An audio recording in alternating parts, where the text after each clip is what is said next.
Ever think about how many words we see each day? No, not really. It's wild. Like 130,000 words or something like Oh, that. that's a lot. It is, right? Like a Mm. total flood. Yeah. And they say in ancient Nazareth, people only used like, what, 7 to 12,000 words a day? So much quieter back then. Right. So today we're diving deep into this idea of how powerful words are, even though we use so many. Yeah, it's easy to think one word doesn't really matter. Exactly. And to guide us, we've got this sermon called The Power of My Words. Oh, cool. Part of that Speak Life series. Yeah, That's a good one. It makes you think, because even Jesus, like, he said we're accountable for every word. it's a big deal, yeah.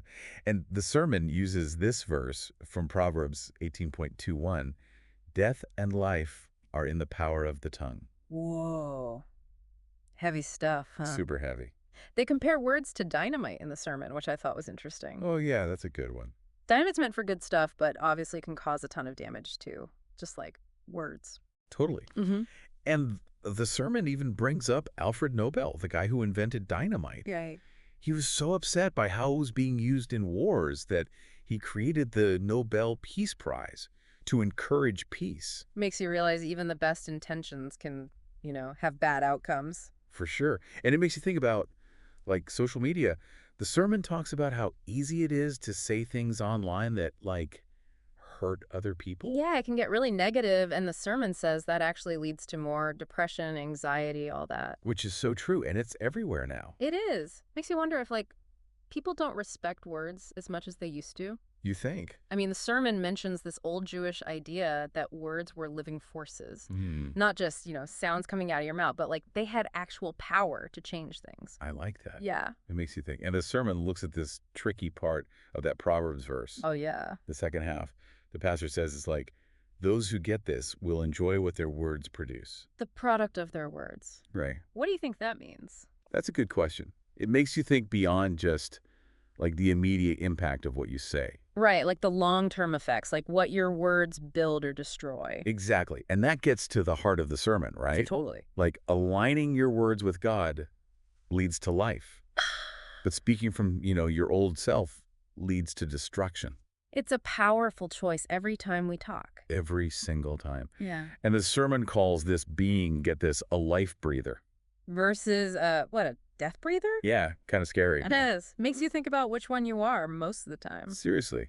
And then the sermon shifts gears, and it gets into how strong life-giving words can be. Okay. It starts with creation, like Mm-hmm. God spoke the universe into existence. Right. It lists some Bible verses, Genesis, Psalms, Hebrews. It's amazing, right? Like, his words have that much power. It's mind-blowing. Yeah, it really shows you just how strong words can be. And then it goes on to this verse from Proverbs. Uh-huh. It says, gentle words are a tree of life. Ooh, I like that. I know, right? Like, words can grow into something much bigger. Totally. It's like Yeah. even small words can have a huge impact. Yeah. And the sermon uses this great story about Thomas Edison. Oh, yeah, the one with the school note. Yes.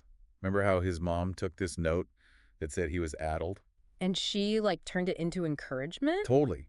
She changed what could have been a really bad thing into something that helped him succeed. It's amazing how just changing the words, like, changed his whole life. It really shows how important it is to, be careful what we say to kids, especially Oh, for sure. our words can, like, help them grow or hold them back, Absolutely. And the sermon challenges us to, like, use our words to bring hope. especially now when things feel kind of tough. Yeah, exactly. And it connects this back to the idea of gospel, which literally means good news. I love that. But it's even cooler than that, right? Oh, yeah. Because the Greek word for gospel, euangelion, Yeah. it was used to, like, announce victories in ancient times. So it's not just, a religious word. Right. It's like exciting, powerful. Totally. And that victory ties into this whole idea of the kingdom of God that Jesus talked about. Oh, yeah, like a world where everything's made right, Exactly. A world with justice and peace. which is what we all want deep down. It is. And the sermon even ties this hope to power, which I thought was interesting. Oh, I hope so. Well, it uses this verse from Romans where Paul calls the gospel the dunamis of God. Dunamis. Yeah. It's the same root as, wait for it, dynamite. Whoa, there's that dynamite metaphor again. Right. Like the message of the gospel is that powerful. It can really change things. It's not just like a nice idea. Exactly. And then, to bring it all back down to earth, The sermon uses this analogy about gardening. Oh, I love gardening analogies. It says speaking good words is like, taking care of a garden. Okay. Yeah. You plant good things, you get rid of the weeds. You create a space for life to grow. Exactly. So Yeah. as we wrap up, like, what does this all mean for our listeners? That's the big question, right? How do we actually become those life breathers? Yeah, it's a big question. It's not like, there's a magic formula. Right.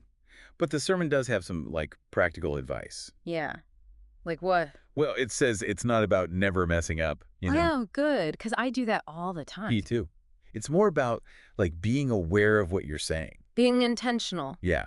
And realizing that, like, even small things can make a difference. Like just being kind, encouraging people. Exactly. Those little things can have a huge impact, like we were talking about with the seeds. Right, like planting little seeds of hope. It's so important, especially with all the, negativity out there. Just like those little bits of kindness, they really stand out. They do. So I guess as we wrap up this deep dive, Yeah.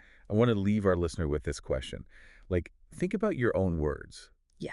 What kind of seeds are you planting? Are you, like, bringing life or, the opposite? It's a good question to ask yourself, for sure. And remember, even though there are, like, millions of words flying around, every word you say matters. It really does. It's like a choice we get to make every day. Exactly. So let's choose to, like, speak life, Seek hope. make the world a little brighter, one word at a time. I love that. And on that note, we'll leave you to think about the power of your words. Until next time, keep diving deep and keep speaking life.